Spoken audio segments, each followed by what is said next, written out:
자, 영어의 난도질, 오늘따라 난도질 해드릴 텐데요. 오늘 난도질 해드릴 것은 관계사입니다. 관계사요. 개념 자체가 어렵진 않아요.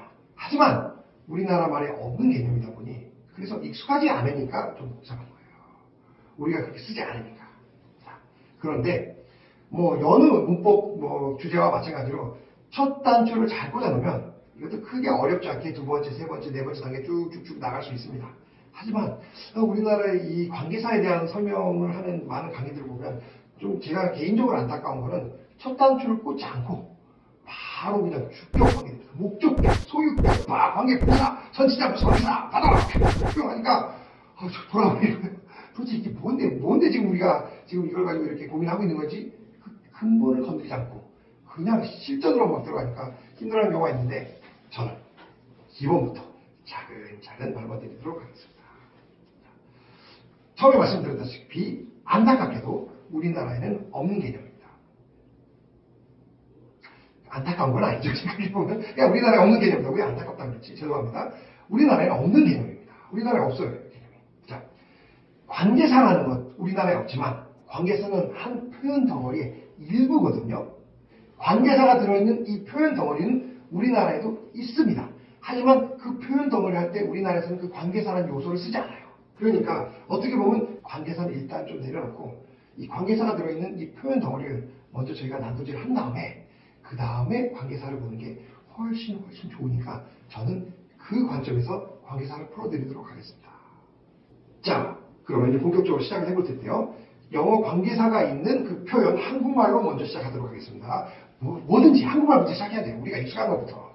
한국말에 그 영어 관계사가 있는 표현 우리나라 말에 어떻게 생겼는지 그거부터 해드리도록 하겠습니다. 자, 사람이 있어요. 근데 그 사람에 대해서 형용사를 저희가 하나 쓸 겁니다. 그런데 형용사를 어떻게 쓸 거냐면요. 문장으로 쓸 겁니다. 그 사람에 대해서 제가 문장으로 한번 형용사를 써보도록 하겠습니다. 그럼 사람 있고, 자, 어떤 사람이냐? 내가 어저께 만났다. 그 사람입니다. 그러면 자, 우리나라 말에서 내가 어제 만났다라는 문장을 가지고 사람을 꾸며줄 때 우리나라 말은 아주 간단해요. 내가 어저께 만났다라는 문장에 이 동사 부분 만났다 있죠. 그거를 형용사 형태로 바꿔주면 됩니다. 그럼 어떻게 되냐면 내가 어제 만난 사람이 됩니다. 내가 어제 만났다라는 문장을 내가 어제 만난 이라는 형용사절로 바꿔준 다음에 그 뒤에 사람을 써주면 사람은 사람인데 어떤 사람이냐? 내가 어제 만난 사람이다 라고 하는 이런 표현을 영어로 해주는 것입니다. 자, 영어로 한번 해볼까요? 우리나라 말은 형용사절이 앞에 있고 그 다음에 명사가 있는데 영어는 이게 반대입니다. 명사가 앞에 있고 그 뒤에 형용사절이 있습니다. 그 원리는 똑같아요. 명사가 있고 형용사절이 있다는 거는 원리는 똑같은데 자, 영어에서는 어떻게 표현하냐? 먼저 명사부터 써준다고 그랬죠? 그렇죠. 명사 the person 사람. 그 다음에 일단 형용사절을 바꾸기 전에 원래 문장부터 써봅시다. 내가 어제 만났다. I met yesterday. 자, 이게 문장이죠. 우리나라에서는 내가 어제 만났다 라는 것을 형용사로 바꿔줄 때 만난 이렇게 딱 해줬는데 영어는 어떻게 해주냐. 우리나라의 동사를 니은으로 바꿨던 것처럼 영어에서는 그 문장 앞에다 관계사를 써줍니다. 그러면 그게 이제 얘가 형용사절이다 라는 뜻이에요. 그런데 이름에서 이미 관계사라고 했잖아요. 그랬듯이 얘는 관계에 따라 다양한 형태가 되는데 두 가지를 놓고 가야 됩니다. 첫째, 그 앞에 있는 명사가 사람이냐, 사물이냐, 아니면 이도저도 아니냐, 아니면 섞였냐 그것에 따라서 첫 번째 그겁니다. 두 번째는 이 뒤에 있는 문장에 원래 이 명사가 들어갈 수 있어요. 그럴 때 어떻게 들어가느냐를 놓고 이 두 가지입니다. 사람이냐 사물이냐 아니면 이도저도 아니냐 그리고 두 번째는 이 명사가 이 뒤에 있는 문장으로 들어가면 어떤 위치에 있냐에 따라서 이 관계사가 여러 가지 모양을 갖게 됩니다.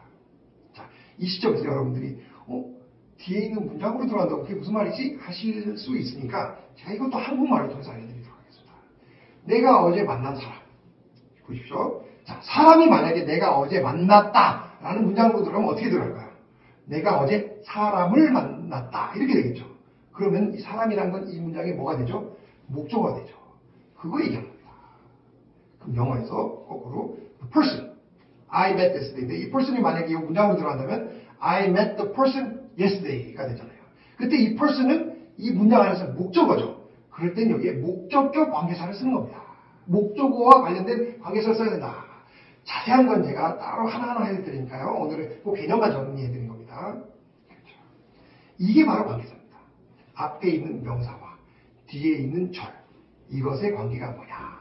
이 절, 뒤에 있는 문장이 앞에 있는 명사를 꾸며주는 형용사인데 그런데 어떤 관계다라는 것을 얘기해 준 거. 그게 바로 관계사입니다. 자, 관계사는요. 요 정도까지만 짚으시면 됩니다. 더 자세한 건요. 걱정하지 마십시오. 하나하나 주격, 목적격, 소유격 하나하나 제가 다 난도질 해드리도록 하겠습니다. 오늘은 관계사가 뭔지 여기까지만 딱 난도질 해드립니다. 안녕.